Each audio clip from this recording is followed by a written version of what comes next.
मुरब्बा, जॅम आपण भरपूर फळांचं केलेलं आहे. आंब्याचा मुरब्बा, आंब्याचं जॅम, संत्र्याचं जॅम. तर या फळाचा मुरब्बा किंवा जॅम करून बघा. याच्याने शरीराला खूप थंडावा येतो, खूप बेनिफिट्स असते. आणि हे फळ खूप रेअर मिळते. ज्याच्याकडे हे झाड असेल त्याच्याचकडे मिळते. हे कुठलं झाड आहे आणि याचा उपयोग आपण देवपूजेत सुद्धा करतो. आणि याचेच फळाचा आज आपण इथे मुरब्बा करतो आहे. तर वेळ न गमावता रेसिपीला सुरुवात करूया. सुरुवात करण्याआधी तुम्ही जर ही रेसिपी फेसबुकवर बघत असाल तर माझ्या पेजला फॉलो करा आणि यूट्यूबवर बघत असाल तर माझ्या चॅनलला सबस्क्राईब करा. त्याचबरोबर लाईक, शेअर आणि कमेंट नक्की करा आणि व्हिडिओ पूर्ण बघा, कारण स्किप करून बघाल तर तुम्हाला कळणार नाही कुठल्या वेळेला काय केलेलं आहे, म्हणून स्किप करून बघू नका. हॅलो फ्रेंड्स, मी लतिकाच किचनमध्ये तुमचं स्वागत आहे. तर हे फळ म्हणजे आपण जे भगवान शंकराला बेलपत्र चढवतो त्याचं फळ आहे. म्हणजे हे बेलाचं फळ आहे. माझ्या सासरी बेलाचं मोठं झाड आहे, त्याचे हे मी तोडून आणलेत आणि याची कँडी पण केलेली आणि मुरब्बा पण. तर आज तुमच्यासोबत मी मुरब्ब्याची रेसिपी शेअर करते आहे. कँडीचीसुद्धा रेसिपी तुमच्याबरोबर समोर शेअर करेलच. तर सगळ्यात पहिले अशा प्रकारे आपल्याला बेल घ्यायची आहे. व्यवस्थित तडकलेलं नसावं आणि जर तडकलेलं असेल तर लगेच याचा उपयोग करून घ्यावा, कारण की त्याच्यानंतर त्याला फंगस लागतं आणि खराबसुद्धा होतं. तर याला आता फोडून घेतलं आहे. बघा मस्त असं निघालेलं आहे. यात बिया असतात आणि असे धागे धागे रेषे असतात जे आपल्याला खाताना तोंडात येते, म्हणून अशा किसणीने किसून घ्यायचं, जेणेकरून त्याच्या बिया पण निघून जाणार आणि हे धागेसुद्धा त्यात जाणार आणि आपल्याला छान मुरब्बा करायला अगदी मस्त मऊ असा याचा गर निघेल. तर ज्यात बिया पण नसणार आणि धागे पण नसणार, त्याचे रेषे पण नसणार. तर असे पूर्ण मी किसून घेतले. टोटल 5 मी बेलफळ किसून घेतले आहेत. त्याचा पल्प निघालेला आहे. जो गर निघालेला आहे त्याला आपल्याला मोजून घ्यायचं आहे किती आहे. कुठलीही 1 वाटी मेजरमेंटसाठी घ्यायची. तर यात मी असं भरून पूर्ण मोजून घेते आहे किती वाट्या निघालं ते. तर साधारणतः 2 वाटीपेक्षा जास्त गर निघालेला आहे. तर आता मी पूर्ण मोजून घेतलेला आहे. बघा अशा प्रकारे छान व्यवस्थित दाबून मोजायचा, कारण की काय मधात गॅप राहील तर आपली साखर घेण्याच्या प्रमाणात चूक होते, म्हणून कुठलीही वाटी आपल्याला मोजायसाठी घेऊन घ्यायची आहे. तर इथे माझा 2.5 वाटीपेक्षा थोडं जास्त, म्हणजे 2 वाटीपेक्षा जास्तच निघालेला आहे. तर आता याला मी पूर्णपणे मोजून घेते आहे व्यवस्थित. त्यानंतर आपल्याला समोरची प्रोसिजर करायची आहे. तर या वाटीनी माझं 2.5पेक्षा थोडं जास्त निघालेलं आहे. 3च्याही जवळपास नाही, 2.5पेक्षा थोडं जास्त. तर इथे एक कढई ठेवलेली आहे. जेवढा आपला पल्प निघालेला आहे तेवढीच साखर घ्यायची आहे मेजरमेंटनी, अगदी परफेक्ट. तुम्हाला अंदाजीप्रमाणे येत असेल तर त्याच्याने सुद्धा घालू शकता. जर मोजल्याच्या प्रमाणे म्हणजे मेजरमेंटनी घ्यायचं असेल तर कुठली 1 वाटी घ्यायची, त्याच वाटीने आपल्याला साखर घ्यायची आहे. जेवढा पल्प आहे, जेवढा गर आहे तेवढीच आपल्याला साखर घ्यायची आहे. तर मी आता साखर जेवढा गर निघाला तेवढीच साखर घेतलेली आहे. त्यात थोडं पाणी घालायचं आहे. तर अर्धा बाऊल मी पाणी घातलेला आहे, म्हणजे जेणेकरून साखर पूर्णपणे विरघळायला पाहिजे. तर आता साखर मस्त मिक्स करून घ्यायची.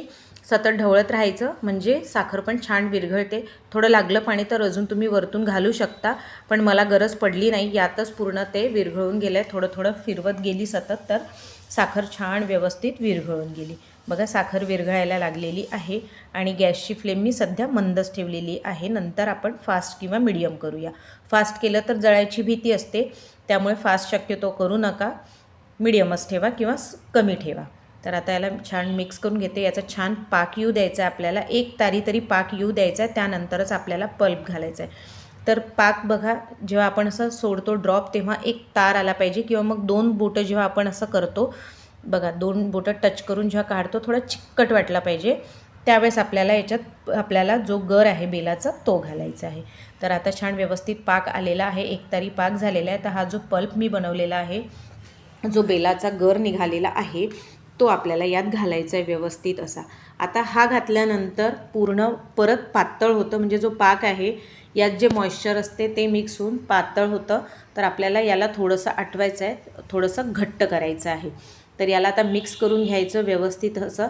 हळूवारपणे मिक्स करायचं. गॅसची फ्लेम मंदच ठेवायची आहे किंवा स्लो ठेवायची आहे, फास्ट करू नका, नाहीतर करपेल आणि आपलं जे आपण मुरब्बा बनवतो आहे तो खराब होईल. म्हणून शक्यतो कमीच ठेवा गॅस, मीडियम पण ठेवू नका. याला छान व्यवस्थित मिक्स करायचं. मिक्स करताना थोडीशी काळजी घ्यायची, कारण की पाक जर हातावर उडला तर त्याचा चटका नेहमीपेक्षा जास्त लागतो, कारण की तो पाक चिकटून राहतो स्किनला, म्हणून.